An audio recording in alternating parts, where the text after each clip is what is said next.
ব্যাপারে রমজান সম্পর্কে তিনটি জিনিস মনে রাখবেন, খুব গুরুত্বপূর্ণ কথা। এই তিনটি জিনিস যদি না জানেন, রোজা আপনার থাকেও যা না থাকেও যা, জানতেই হবে। এক, রোজাতে কাফফারা চলে। এক, কাফফারা, ভালো করে শুনুন, কাফফারা দিবে কে?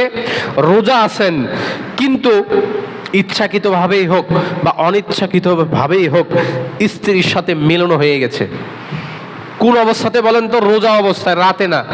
রাতে না, রাতে স্ত্রী মিলন জায়েজ, রমজান মাসে জায়েজ, কিন্তু দিনের বেলাতে রোজা আছি, হুট করে স্ত্রী মিলন হয়ে গেছে, অথবা স্ত্রী মিলন হওয়ার মতো এমন কোনো কাজ হয়ে গেছে, তখন এই ব্যক্তিকে কাফফারা দিতে হবে। কাফফারা কি? 7টা রোজা রাখতে হবে, একদম একটা না। 59 নাম্বারে গিয়ে যদি শরীর খারাপ হয়, আর একটা পরে রাখবো নি, আবার রাখতে হবে 7টা। এইভাবে আল্লাহ রাসূল সাল্লাল্লাহু আলাইহি ওয়াসাল্লাম বলতে বলতে বলতে বলেছেন, এই ব্যক্তি যদি একটা রোজার জন্য সারা জীবন রোজা রাখে, তাহলেও এই রোজার সমপরিমাণ হবে না।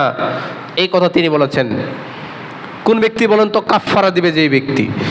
যদি 7টা রোজা রাখতে অক্ষম হয়ে যায়, তাহলে 60 জন মিসকিনকে খাওয়াতে হবে একদম পেট ভরে। একটা মিসকিন যদি বলে খাওয়া ভালো হয়নি, দই কম হচ্ছে, সাপোজ মনে করেন, তাহলে আবার কিনার লাগবে। অথবা 60 জন মিসকিনকে সুন্দর সুন্দর পোশাক পরে দেবেন। একজন যদি বলে আমার কাপড়টা কম দানি, তাহলে আবার হবে না, আবার কিনে দেওয়া লাগবে। এটা হচ্ছে কাফফারা, কঠিন জিনিস। যদি এই দুইটাও পারছি না, কিচ্ছু পারছে না, তাহলে 3 নাম্বার আর একটা অপশন আছে। একজন ব্যক্তি গোলামকে আজাদ করে দিতে হবে। একটা গোলামকে আজাদ করে দিতে হবে। গোলামি প্রথা আমাদের বাংলাদেশ, ভারত, পাকিস্তানে নেই, এখনো সৌদিতে আছে। অতএব হয় 60টি রোজা, নাহলে 60 জন মিসকিনকে খাওয়াতে হবে। এইটা কাফফারা কে দিবে বলেন তো?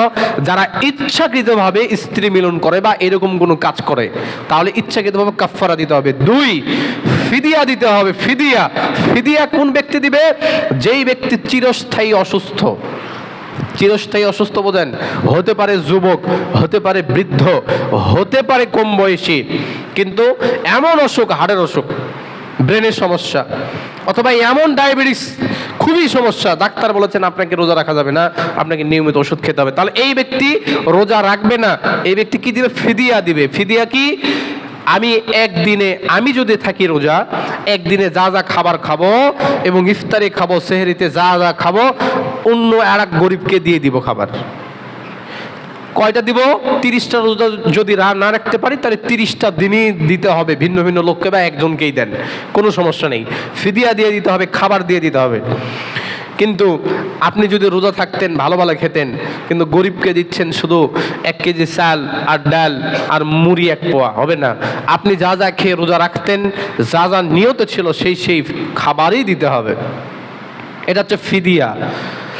এই 2টা ছাড়া আর যত কারণ আছে, এই 2টা ছাড়া যত কারণ আছে সব কাজা। কাজা কি? একজন মহিলা মা বোন সন্তান প্রসব করেছে, তাহলে তার নিফাস হচ্ছে, তাহলে রোজা এটা রাখবে না। অথবা হাইজ অবস্থায় আছে, অথবা বাচ্চা বুকের দুধ খাচ্ছে, বুকের দুধ খাওয়ার কারণে রোজা রাখতে খুব কষ্ট হচ্ছে, তাহলে এই রোজাগুলো কাজা রাখবে। কাজা মানে 1 রোজা সমান 1 রোজা।